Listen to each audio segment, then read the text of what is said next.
Hello and welcome to PolyLearn Support. This video is going to show you how to create and use the workshop activity for your PolyLearn course. Workshops allow students to submit work and then assess other students' submitted work, and then finally receive a combined grade for both their submission and assessments. The first thing you need to do is turn on editing, which is in the upper right hand corner of your course view. Now you can choose which block you want to create your workshop under. We're going to make a workshop for my multiplication topic, so we'll go down to that topic and then select Add an Activity or Resource. Now choose Workshop and select Add. Hopefully a tour should show up to guide you through all the different tabs, but if not, that's what this video is for. This should be a very familiar looking page to you since it is a main page for many activities.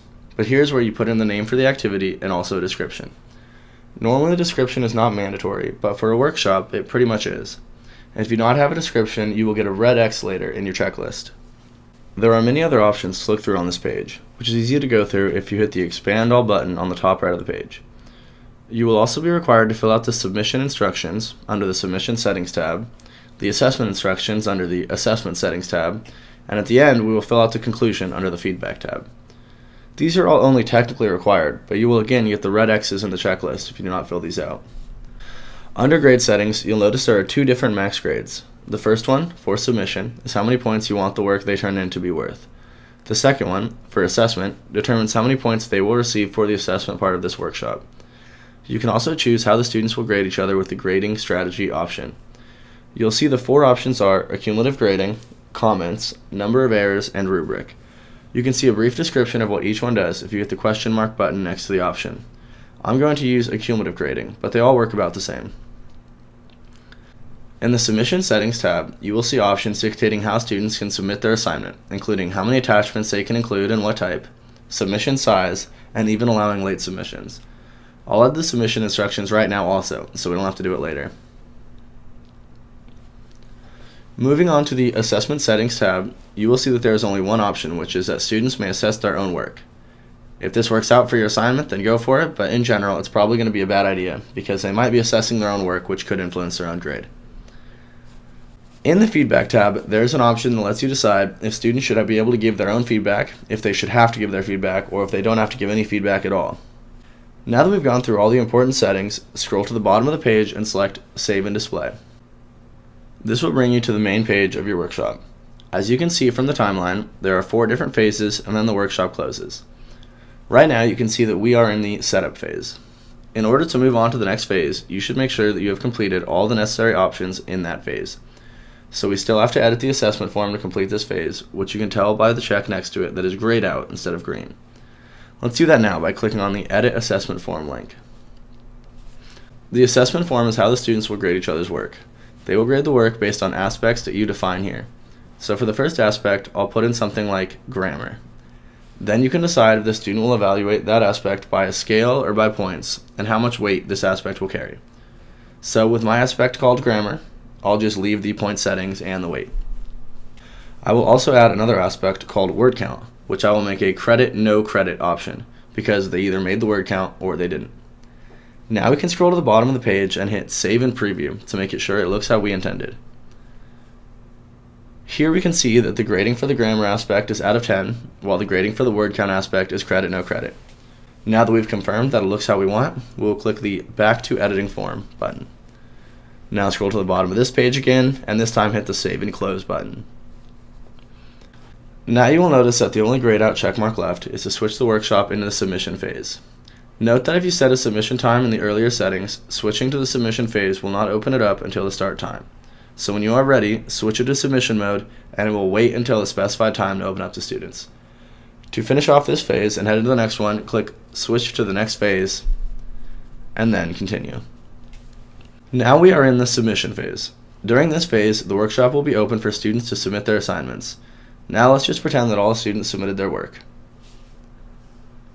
With all of the work submitted, or when the deadline to submit things passes, it is time to allocate the submissions to be graded. To do this, we will click Allocate Submissions.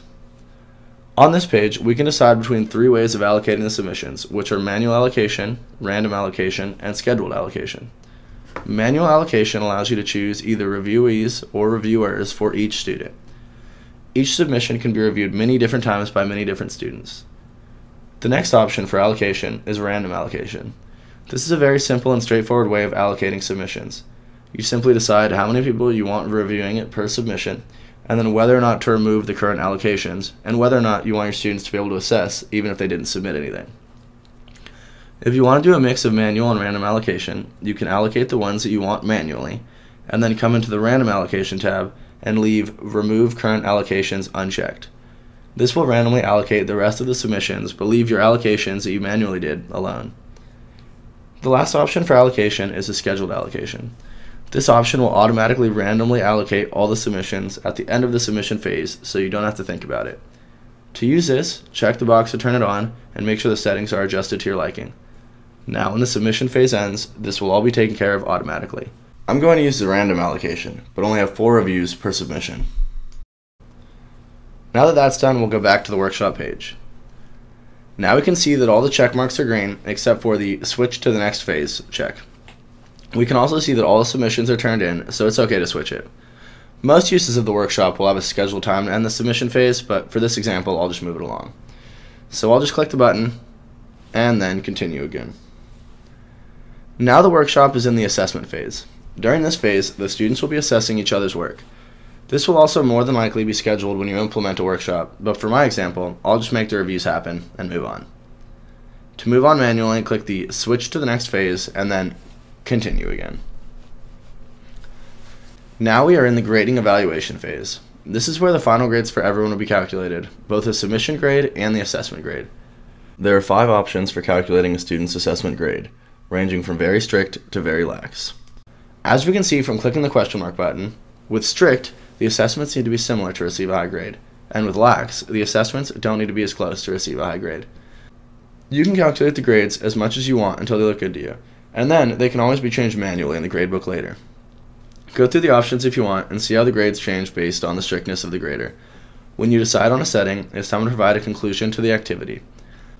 To do this, click on the red X in the grading evaluation phase box.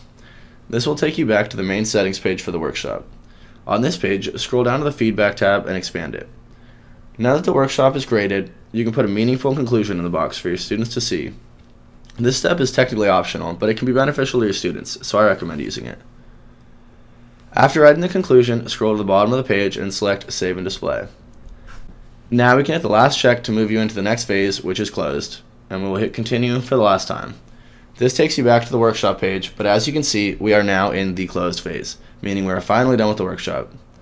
That's all for workshops for now, and if you have any more questions, please check our support site at polylearnsupport.calpoly.edu or email us at polylearnsupport@calpoly.edu.